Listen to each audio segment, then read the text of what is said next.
नवविवाहितों ने $1 मिलियन की हवेली केवल 80,000 अमेरिकी डॉलर में खरीदी, लेकिन उन्हें यह नहीं पता था कि घर इतना सस्ता क्यों था, क्योंकि यह एक भयानक घर था।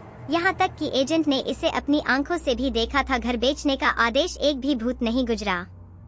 उन्हें सच बताओ, लेकिन आदमी जानता है कि यहाँ एक कैटवुमन होनी चाहिए, इसलिए वह मदद नहीं कर सकता, लेकिन पूछ सकता है कि क्या कोई घर है। प्रश्न मुझे आपसे पूछना है कि क्या है। चोर को पकड़ो। पता चला कि 1 साल पहले यहाँ एक नरसंहार हुआ था। सच्चाई जानने के बाद पत्नी के चेहरे पर अचानक कुछ चिंताएं आने लगीं। सोचा कि घर नहीं मिलेगा और उन्हें एक नए घर की तत्काल आवश्यकता थी, इसलिए दोनों ने घर खरीदने का फैसला किया। जल्द ही वे अपने 3 बच्चों के साथ इस प्रेतवाधित घर में चले गए, जहां परिवार के रहने के बाद एक अजीब घटनाएं घटीं। समय जब वे 3 पॉइंट्स और 15 पॉइंट्स पर पहुंचे, तो जॉर्ज अपनी पत्नी के साथ व्यायाम करने वाला था, लेकिन जैसे ही दोनों अंदर जा रहे थे, अचानक एक छोटी लड़की उसकी पत्नी के पीछे आ गई। जॉर्ज तुरंत डर गया, पाया कि वहाँ कुछ भी नहीं है। यह मेरी ही आंखें हैं, यह खर्च हो गया। लेकिन अगली सुबह मेरी पत्नी कैथी कपड़े धोने के लिए तैयार हो रही थी। जब वह अपनी सबसे छोटी बेटी के कमरे से गुजरी, तो उसने सुना कि वह किसी से बात कर रही है। कल रात वहाँ एक लड़की बैठी थी, लेकिन उसकी नजर में कमरे में उसकी बेटी ही थी, इसलिए उसने उत्सुकता से अपनी बेटी से पूछा कि वह अभी किससे बात कर रही थी। उसने कहा कि वह एक छोटी लड़की थी जो अस्पताल में रहती थी, लेकिन दूसरी लड़की नहीं चाहती थी कि दूसरे लोग उसे देखें, इसलिए उसने खुद ही उसके लिए कहा। हालांकि कैथी को लगा कि उसकी बेटी की बातें थोड़ी अजीब थीं, उसने उस समय इसके बारे में ज्यादा नहीं सोचा।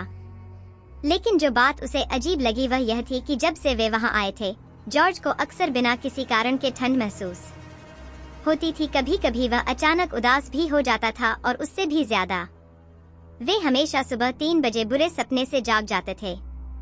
उन्हें लगा कि ऐसा इसलिए हुआ क्योंकि वे अभी अभी आए थे और कुछ नहीं हुआ था। लेकिन कुछ दिनों बाद जब दंपति घर लौटे, तो उन्हें अचानक पता चला कि उनकी छोटी बेटी गायब है और घर का कुत्ता पागल हो गया। जल्दी ही 2 लोगों को बुलाओ। वे जांच करने के लिए जल्दी से बोट हाउस में आए। अंत में उन्होंने अपनी छोटी बेटी को नाव पर अकेले खड़ा देखा। सौभाग्य से उन्हें समय पर पता चल गया, जिससे उनकी बेटी के लिए कोई त्रासदी और खतरा पैदा नहीं हुआ। इस कदम से कैथी को बहुत गुस्सा आया, खासकर जब उसने उस गैर मौजूद व्यक्ति का फिर से जिक्र किया, जिससे कैथी को आश्चर्य होने लगा कि क्या उसकी बेटी मतिभ्रम कर रही है। उसने अपने पति पर उसकी अच्छी देखभाल न करने का भी आरोप लगाया, क्योंकि जॉर्ज उसका जैविक पिता नहीं था। 3 बच्चे, हालांकि वह हमेशा उसे पिता के रूप में मानता था। बच्चे उन्हें अपना मानते हैं, लेकिन जब से वे एक साथ रहने लगे हैं, बड़े बेटे और उनके बीच का रिश्ता और भी अजीब हो गया है। कभी कभी बेटे को लगता है कि उसका सौतेला पिता जानबूझकर उसे निशाना बना रहा है। 3:15 और जॉर्ज ने अचानक यह सुना कमरे में हलचल थी। उसने सावधानी से जाकर दरवाजा खोला। तभी कमरे में एक आदमी बंदूक लिए खड़ा था, लेकिन जल्द ही वह इस दुस्वप्न से जाग गया। हालांकि यह सिर्फ एक बुरा सपना था, तब वह सपना सच था। मैं उठा और खिड़की बंद करने के लिए तैयार हुआ, लेकिन मैंने देखा कि हाउसबोट का दरवाजा किसी अज्ञात ने खोला था और उसमें से एक लाल गुब्बारा तैर रहा था। मुझे चिंता हो रही थी कि मेरी बेटी इसे फिर से चुरा लेगी। खेलने के लिए अंदर घुसते हुए जॉर्ज जल्दी से जांच करने के लिए दौड़ा, लेकिन जब वह अंदर गया तो उसने पाया कि अंदर कोई नहीं था, लेकिन हताशा में बुलबुले फूट रहे थे। वह जल्दी से अंदर कूद गया, लेकिन अंदर खोजने के बाद पानी उसने इसे पाया। उसकी बेटी की कोई आवाज नहीं थी, लेकिन दरवाजे के बाहर कुत्ता उसकी बेटी के कमरे की ओर भौंक रहा था। जब उसने अपना सिर उठाया और खिड़की की ओर देखा, तो लड़की खिड़की के सामने खड़ी थी, इसलिए वह जल्दी से घर की ओर वापस चला गया। तभी पता चला कि उसकी बेटी वहां थी। वह गहरी नींद में सो रही थी और कमरे में कोई नहीं था। उसने सोचा कि उसने फिर से गलत देखा है। जब वह जाने ही वाली थी, तो लड़की छत से लटकी हुई थी और उसका मुंह एक और भी भयानक भूत से ढका हुआ था। यह पहली बार था जब वह जॉर्जिएव के नए घर में गई। पत्नी एक पार्टी में जाने की तैयारी कर रही थी, लेकिन उन्हें चिंता थी कि घर पर उनके 3 बच्चों की देखभाल कोई नहीं करेगा, इसलिए उन्होंने एक नानी को आने के लिए आमंत्रित किया। वह यह अच्छी तरह से जानती थी, इसलिए कैथी और उसकी पत्नी के चले जाने के बाद नानी ने बच्चों को इस घर की कहानी सुनानी शुरू की। पता चला कि 1 साल पहले यहाँ एक बहुत ही भयानक हत्या हुई थी। सुबह 3:30 बजे जब उसने अपने माता पिता और 4 छोटे भाई बहनों को सोते समय मार डाला, तो किसी को नहीं पता था कि वह इतना क्रूर क्यों था। उसने दावा किया कि उसने एक आवाज सुनी और उस आवाज ने उसे ऐसा करने का आदेश दिया जैसे कि उसे नियंत्रित किया गया हो किसी रहस्यमयी शक्ति से। मेरी बहन आखिरी व्यक्ति थी और वह इस कोठरी में उसके सामने मर गई। नानी उत्साह के साथ इसके बारे में बात कर रही थी। लिली को अचानक एक विचार आया। उसने नानी से पूछा कि क्या वह कोठरी में जाने की हिम्मत करती है। देखिए, वह बस उसे डराना चाहती थी, लेकिन उसे यह उम्मीद नहीं थी कि वह महिला उसे रोकेगी। वह चिंतित महसूस कर रही थी, इसलिए वह बिना कुछ कहे अंदर चली गई। परिणाम स्वरूप जब वह अंदर गई तो दरवाजा अचानक बंद हो गया और लाइटें बंद होने लगीं। वह चमकती रही। वह इतनी डरी हुई थी कि वह जल्दी से भागना चाहती थी, लेकिन कमरे का दरवाजा नहीं खुल सका। तभी मृत लड़की जूडी अचानक उसके सामने आ गई। दरवाजे के बाहर के 3 बच्चे भी डरे हुए थे। जब जॉर्ज और उसकी पत्नी पहुंचे तो नानी पहले से ही इतनी डरी हुई थी कि वह होश खो बैठी। बच्चों को भी पता था कि इस घर में भूत है और उन्होंने अब रुकने की हिम्मत नहीं की और सभी बाहर निकलने के लिए चिल्लाने लगे। लेकिन उन अविश्वसनीय चीजों का अनुभव करने के बाद जॉर्ज न केवल समाधान ढूंढने में असफल रहा, बल्कि उसने अपना सारा गुस्सा अपने बच्चों और पत्नी पर भी निकाला। इस वजह से जॉर्ज को लगा कि सभी शरारतें बिली के कारण हुई थीं, क्योंकि उसे अपने बेटे के कमरे में बिस्तर वाले घर की चाबी खुद मिली थी। जॉर्ज ने सोचा कि उसने जानबूझकर अपनी बहन को खेलने के लिए जाने दिया था। अपने पति के आरोपों का सामना करते हुए कैथी इसका खंडन नहीं कर सकी, क्योंकि उसे एहसास नहीं था कि जॉर्ज धीरे धीरे उसके नियंत्रण में था। घर में दुष्ट आत्मा। अगला समय के साथ कैथी को लगा कि उसके पति की स्थिति और अधिक अजीब होती जा रही है, क्योंकि उसकी अनिद्रा अधिक से अधिक गंभीर होती जा रही है और उसका स्वभाव बहुत मतलबी और चिड़चिड़ा हो जाता है। कभी कभी वह बिना किसी कारण के बच्चों पर क्रोधित हो जाता है, जैसे कि वह अचानक एक बार दूसरा व्यक्ति बन गया। जब वह पानी में भीग रहा था तो उसे लगा कि पूल में भूतों का एक जोड़ा है जो उसे नीचे खींच रहा है।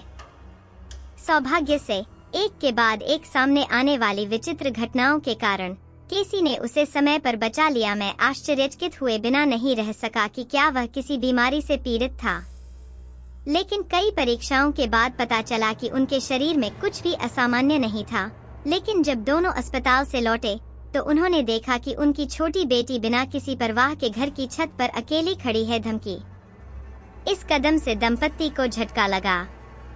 वे इतने भयभीत हो गए कि वे तुरंत अलग हो गए। ऊपर चढ़ते समय केसी ने अपनी बेटी को सांत्वना दी और उसे नीचे उतारने की तैयारी की। वह भाग गया और आखिरी क्षण में अपनी बेटी को सुरक्षित बचा लिया। जब मां ने अपनी बेटी से पूछताछ की तो उसने कहा कि जूडी ने उसे ऐसा करने के लिए कहा था। हालांकि कैथी की नजर में जूडी का अस्तित्व नहीं था, इसलिए उसने सोचा कि उसकी बेटी ने कुछ अशुद्ध देखा होगा। इसलिए उसे अगले दिन एक पुजारी मिला। उनकी कहानियां सुनने में मदद करें। अनुभव के बाद पुजारी ने केसी को वह बताया जो वह जानता था। पता चला कि वह घर के मूल मालिक को जानता था। उसका मानना था कि उस घर में कोई बुरी ताकत होगी, अन्यथा वह व्यक्ति बिना किसी कारण के उसके परिवार को नहीं मारता। और अंदर केसी का हाथ देखने के बाद जब उसे खिलौना मिला तो उसे अपने अनुमान पर और भी अधिक यकीन हो गया, क्योंकि यह उसके जीवन काल के दौरान जूडी का खिलौना था और उसने जूडी के साथ उसका अंतिम संस्कार होते देखा था। पुजारी के शब्दों से कैथी के रोंगटे खड़े हो गए। उनकी बेटी ने जो कहा वह सच था। समस्या की गंभीरता को समझते हुए उन्होंने तुरंत पुजारी से शैतान को भगाने में मदद करने के लिए कहा। जल्द ही समारोह आधिकारिक तौर पर शुरू हो गया। परिणाम स्वरूप अगले ही पल पानी का बुलबुला उठने लगा, धुआं उठने लगा और उसके पीछे का दरवाजा अचानक अपने आप बंद हो गया। ऐसा लग रहा था कि भूत भगाने की इस रस्म के कारण घर में बुरी आत्माएं प्रतिक्रिया करने लगी थी।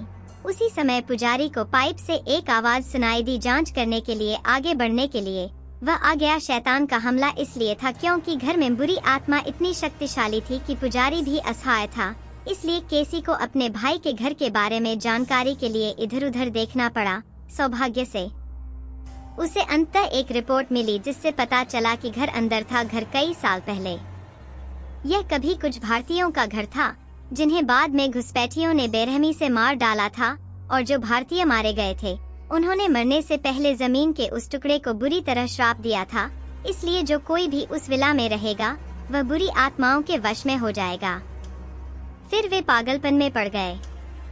इससे भी अधिक भयावह बात यह है कि उनके आने के 28वें दिन परिवार के सदस्यों द्वारा उन सभी को मार दिया जाएगा।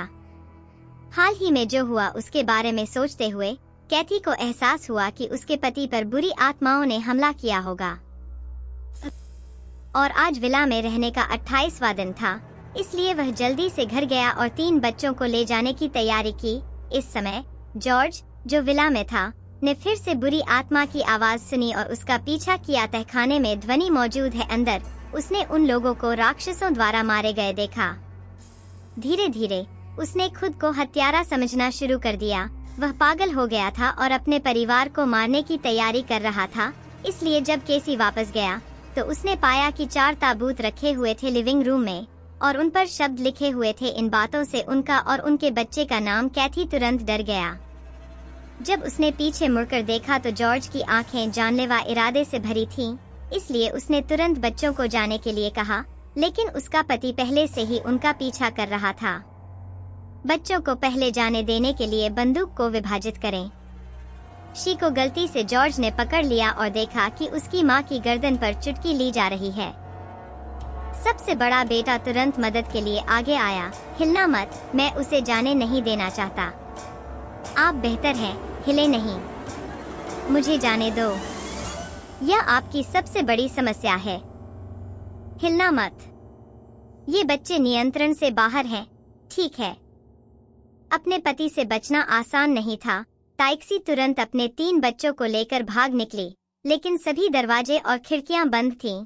बाहर भारी बारिश हो रही थी, लेकिन जॉर्ज अभी भी पीछा कर रहा था। वे यहाँ महत्वपूर्ण हैं। उसी समय सबसे बड़े बेटे ने जॉर्ज को छड़ी से जमीन पर गिरा दिया।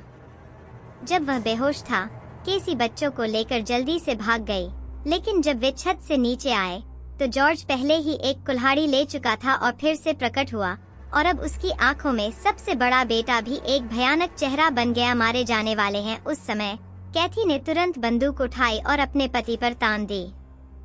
इस समय जॉर्ज को अंततः कुछ होश आया और उसे पता चला कि वह उन्हें चोट पहुंचाएगा, इसलिए उसने अपनी पत्नी से उसे जल्दी से मारने के लिए कहा। कैथी ने फिर भी कार्रवाई करने से इनकार कर दिया, इसलिए वह और उसके बच्चे जॉर्ज को मार डालेंगे। जॉर्ज को बांध दिया गया और भीड़ भाड़ वाले घर से दूर ले जाया गया। दिन ढलने तक जॉर्ज पूरी तरह से ठीक हो गया था। उनकी चेतना, लेकिन उनकी आत्मा अभी भी विला में सुअर के नीचे बनी हुई थी। केसी के परिवार को प्रेतवाधित घर से भागते हुए देखकर उनके चेहरे पर राहत की मुस्कान के साथ यह पता चला कि उन्होंने जो कुछ भी किया वह केसी के परिवार को यहाँ से जाने की अनुमति देना था। आवाज दहशत की चीख थी। कमरे में सब कुछ अपने मूल स्वरूप में लौट आया और घड़ी पीछे मुड़ने लगी। अंततः 3:15 पर लॉक हो गया और फिल्म यहीं समाप्त हो गई।